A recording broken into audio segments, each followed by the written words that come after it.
ابتدا ہے رب جلیل کے بابرکت نام سے جو دلوں کے بھید خوب جانتا ہے۔ دیکھتی آنکھوں سنتے کانوں صابری میاں کا سلام پہنچے۔ نظر محترم، حضرت زینب بنت جہش رضی اللہ تعالی عنہا کے والد کا نام جہش بن ریاب تھا، جو کہ قبیلہ بنی اسد کے چشم و چراغ تھے۔ آپ کی والدہ کا نام امیمہ بنت حضرت عبد المطلب تھا، یعنی حضرت زینب بنت جہش نبی آخر الزماں سرور کائنات حضرت محمد مصطفیٰ صلی اللہ علیہ وآلہ وسلم کی پھوپھی ذات بہن تھیں۔ حضرت زینب رضی اللہ تعالی عنہا بعثت سے 10 سال پہلے نبی کریم صلی اللہ علیہ وآلہ وسلم کی پھوپھی امیمہ بنت عبد المطلب کے گھر پیدا ہوئیں۔ پیدائش پر آپ کا نام برا رکھا گیا، لیکن جب آپ ایمان لے آئیں تو نبی کریم صلی اللہ علیہ وآلہ وسلم نے آپ کا نام زینب رکھ دیا، اور آپ نے نبی کریم صلی اللہ علیہ وآلہ وسلم کے سایہ شفقت میں تعلیم و تربیت حاصل کی۔ حضرت زینب بنت جہش نہایت دینداری، پرہیزگاری، راست گوئی، صدقہ دینے اور اپنے عزیز و اقارب کا خیال رکھنے والی تھیں۔ جب آپ جوان ہوئیں تو نبی کریم صلی اللہ علیہ وآلہ وسلم نے آپ کا نکاح اپنے منہ بولے بیٹے حضرت زید رضی اللہ تعالی عنہ سے طے فرما دیا۔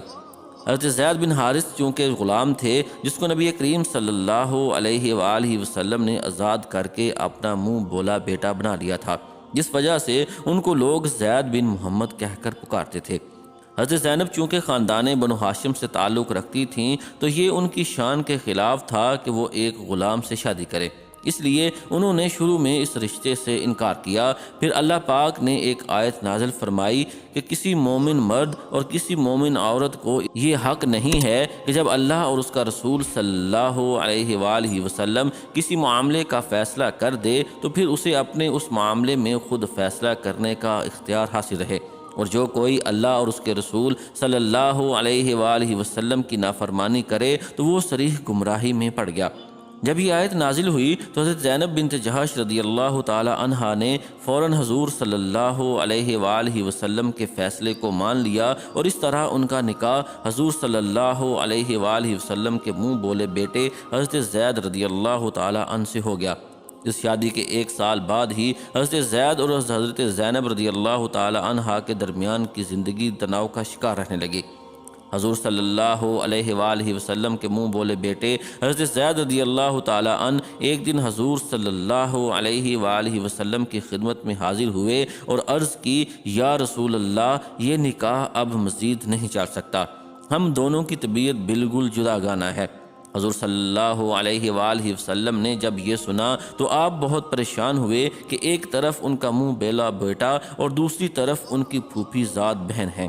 حضور صلی اللہ علیہ وآلہ وسلم نے حضرت زید رضی اللہ تعالی عنہ کو اس بات پر راضی کیا کہ کچھ عرصہ اور گزاریں، ہو سکتا ہے آپ دونوں کا گزارا ہونے لگے۔ اس بات کو قرآن میں اللہ پاک نے یوں فرمایا، اے رسول، وہ بات یاد کرو جب آپ اس شخص سے کہہ رہے تھے جس پر اللہ نے اور آپ نے احسان کیا تھا کہ اپنی بیوی کو اپنے پاس رہنے دو، اسے نہ چھوڑو اور اللہ سے ڈرو۔ لیکن اللہ پاک کی رضا یہی تھی کہ حضرت زید رضی اللہ تعالی عنہ اور حضرت زینب بنت جہش رضی اللہ تعالی عنہا میں طلاق ہو گئی۔ اب حضور صلی اللہ علیہ وآلہ وسلم افسردہ ہو گئے، اس لیے سرور کائنات حضرت محمد مصطفیٰ صلی اللہ علیہ وآلہ وسلم نے یہ فیصلہ کیا کہ وہ اپنی طلاق یافتہ پھوپھی ذات سے نکاح فرما کر انہیں ازواج مطہرات میں شامل فرما لے۔ لیکن آپ صلی اللہ علیہ وآلہ وسلم کو پریشانی اس بات کی تھی کہ عرب کا رواج تھا کہ منہ بولا یا لے پالک بیٹا اصلی بیٹا سمجھا جاتا تھا، اس لیے اس بیٹے کی بیوی سے ہرگز شادی نہیں کی جا سکتی تھی۔ اس پر اللہ پاک فرماتا ہے، اور آپ صلی اللہ علیہ وآلہ وسلم اس وقت وہ بات اپنے دل میں چھپا رہے تھے جسے اللہ ظاہر کرنے والا تھا، اور آپ لوگوں کی طعن و تشنیع سے ڈر رہے تھے، حالانکہ اللہ اس بات کا زیادہ حقدار ہے کہ آپ اس سے ڈریں۔ خیر، حضور صلی اللہ علیہ وآلہ وسلم نے حضرت زید کو حضرت زینب کے پاس اپنے رشتے کے لیے بھیج دیا۔ حضرت زید رضی اللہ تعالیٰ عنہ نے پردے میں رہ کر حضرت زینب رضی اللہ تعالیٰ عنہا کو حضور صلی اللہ علیہ وآلہ وسلم کا پیغام دیا کہ اللہ کے نبی آپ سے نکاح کرنا چاہتے ہیں۔ حضرت زینب کے لیے یہ خوشی اور غمی کی بیک وقت خبر تھی۔ خوشی اس بات کی کہ ازواج مطہرات میں شامل ہونا دنیا کا سب سے بڑا اعزاز ہے، اور غم اس بات کا کہ میں تو حضور کے منہ بولے بیٹے زید کی طلاق یافتہ ہوں، پورے عرب میں یہ بات پھیل جائے گی۔ خیر، حضرت زینب رضی اللہ تعالی عنہا حضرت زید سے فرمانے لگیں کہ میں بغیر استخارہ کے اس بات کا فیصلہ نہیں کرنا چاہتی۔ یہ بات جنگل کی آگ کی طرح پورے مدینہ میں پھیل گئی کہ محمد صلی اللہ علیہ وآلہ وسلم نے اپنے بیٹے کی بیوی کو نکاح کا پیغام بھیج دیا ہے۔ منافقین اور دشمنان رسول صلی اللہ علیہ وسلم یہ کہنے لگ گئے کہ حضرت زینب اور حضرت محمد صلی اللہ علیہ وآلہ وسلم کی محبت ہی تھی کہ جس کی وجہ سے حضرت زینب نے حضرت زید سے طلاق لے لی تھی۔ منافقین نے حضور صلی اللہ علیہ وآلہ وسلم کے بار بار حضرت زید کے گھر جانے کو بھی اسی محبت کا نام دیا۔ اس طرح چیمہ گوئیاں عام ہو گئیں۔ ادھر حضرت زینب بنت جہش مصلی پر کھڑی ہوئیں اور ادھر اللہ پاک نبی پاک صلی اللہ علیہ وآلہ وسلم پر نبی فرما دی۔ وحی کے نازل ہونے سے ہی حضرت زینب اور حضرت محمد صلی اللہ علیہ وآلہ وسلم کا نکاح ہو گیا۔ وحی کے الفاظ کچھ اس طرح ہیں: جب زید نے اس عورت یعنی زینب سے اپنی حاجت پوری کر لی یعنی اسے طلاق دے دی تو ہم نے اس خاتون کو آپ کے نکاح میں دے دیا تاکہ اہل ایمان پر اپنے منہ بولے بیٹوں کی بیویوں سے نکاح کرنے کے معاملے میں کوئی تنگی نہ رہ جائے۔ جب وہ ان سے اپنی حاجت پوری کر چکے ہوں اور انہیں طلاق دے کر فارغ کر چکے ہوں، اور اللہ کا حکم تو بہرحال ہو کر رہتا ہے۔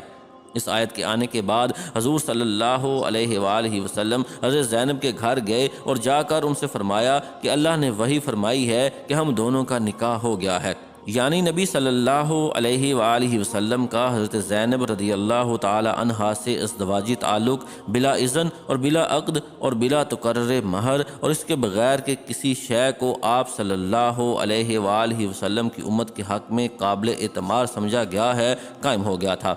اگلے دن حضور صلی اللہ علیہ وآلہ وسلم اور حضرت زینب بنت جہش رضی اللہ تعالی عنہا کا ولیمہ ہوا جس میں 300 صحابہ کرام شریک ہوئے۔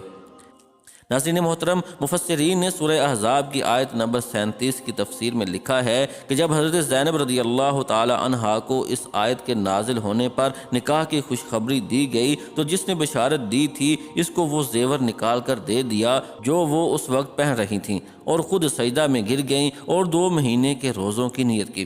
حضرت زینب رضی اللہ تعالی عنہا کو اس بات پر بجا طور پر فخر تھا کہ سب بیبیوں کا نکاح ان کے عزیز رشتہ داروں نے کیا، مگر حضرت زینب رضی اللہ تعالی عنہا کا نکاح آسمان پر ہوا اور قرآن پاک میں نازل ہوا۔ اسی وجہ سے وہ حضرت عائشہ رضی اللہ تعالی عنہا سے مقابلہ بھی کیا کرتی کہ ان کا نکاح آسمان پر کیا گیا، جیسا کہ حضرت عائشہ رضی اللہ تعالی عنہا فرماتی ہیں کہ ازواج مطہرات میں زینب بنت جہش رضی اللہ تعالی عنہ ہی تھیں جو رسول اللہ صلی اللہ علیہ وآلہ وسلم کی نگاہ میں عزت و مرتبہ میں میرا مقابلہ کیا کرتی تھیں۔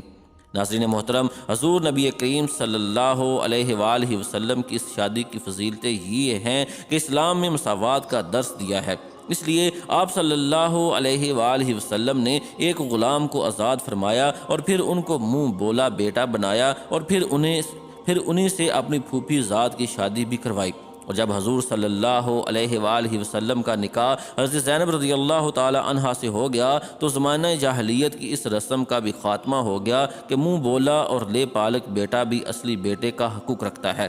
حضور نبی کریم صلی اللہ علیہ وآلہ وسلم نے اپنی ازواج سے فرمایا تھا کہ تم میں سے سب سے پہلے مجھ سے وہ ملے گی جس کا ہاتھ لمبا ہوگا۔ چنانچہ نبی کریم صلی اللہ علیہ وآلہ وسلم کے اس دنیا سے پردہ فرمانے کے بعد ازواج مطہرات اپنے ہاتھ نہ پکڑتیں، لیکن ہاتھ کی اس لمبائی سے مراد حضور صلی اللہ علیہ وآلہ وسلم کا اشارہ فیاضی کی طرف تھا، چونکہ حضرت زینب بنت جہش رضی اللہ تعالی عنہا بے حد سخی اور فیاض تھیں تو سب سے پہلے حضور صلی اللہ علیہ وآلہ وسلم کے پردہ فرمانے کے کچھ ہی عرصہ بعد 20 ہجری میں آپ رضی اللہ تعالی عنہا بھی اس دار فانی سے کوچ فرما گئیں۔ آپ رضی اللہ تعالی عنہا کو جنت البقیع میں سپرد خاک کیا گیا۔